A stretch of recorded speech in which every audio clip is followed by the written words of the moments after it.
Urbanization was a big part of the Industrial Revolution. Urbanization is the movement of people to cities. Many working people suffered with dangerous working conditions, including unsafe, unsanitary, and overcrowded housing, as well as extreme poverty. Enclosure of open fields into compact farms displaced many small farming families who then often moved to towns to find work in factories and workshops. In the mid-1700s, more than half of the population in Britain lived and worked on farms. Changes in farming, soaring population growth, and an ever-increasing demand for workers led masses of people to migrate from farms to cities. Almost overnight, small towns around coal and iron mines mushroomed into cities. Other cities grew around factories that were built by entrepreneurs in once quiet market towns. As industry grew, more people moved into urban areas, which created huge population increases in the cities. In 1750, 8 out of every 10 English people lived in the country, and by 1850, 5 out of every 10 English people lived in the country. Between 1750 through 1851, the population increased dramatically. One example of this is the British market town of Manchester. Its population went from 17,000 in the 1750s to 40,000 in 1780. Another 20 years later, its population jumped to 70,000. In 1842, a farmer in a rural area could expect to live 38 years, and a worker in a city could expect to live only 17 years. Industrialized nations' average life expectancies more than doubled, as well as increased average incomes.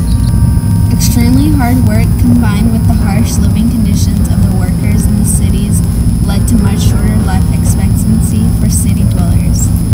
Factory owners built workers' housing, which was dark, poorly constructed, and badly ventilated. Houses were built back to back in long rows, and people lived in cramped conditions. Poor families had only a basement or an outhouse to sleep in, and orphans and unemployed were forced to live on the streets. 20 families had to share one toilet and water pump. Without proper sewer or trash collection, garbage littered the streets, so diseases like typhoid, measles, and cholera spread quickly. Crime was also a persistent problem since there was no official police force. In industrialized cities, visitors described a cloud of coal vapor that polluted the air, the pounding of steam engines, and the filthy stench of its river. The growth of industry dramatically changed location and distribution of labor and people.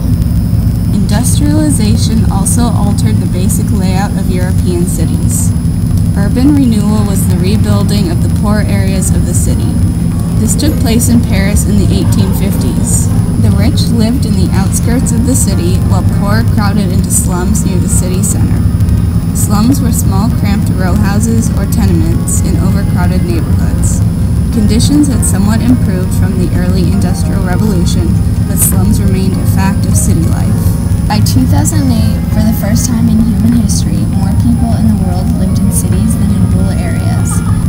The same 250-year-old process has also resulted in modern technological innovations that generations of people have grown accustomed to, such as steam engines, railroads, cars, modern appliances, and computers. Average life expectancy has more than doubled in industrialized nations, while average incomes have increased even more. On the other hand, industrialization has not spread wealth evenly across the globe, and the consequences have often been unjust. For example, in 2010, in developing countries where 85% of people in the world live, 16,000 children die every day from hunger-related problems. As of 2006, 10% of the world's wealthiest people controlled 85% of the world's wealth. The wealthiest countries in the world today are those that industrialized first.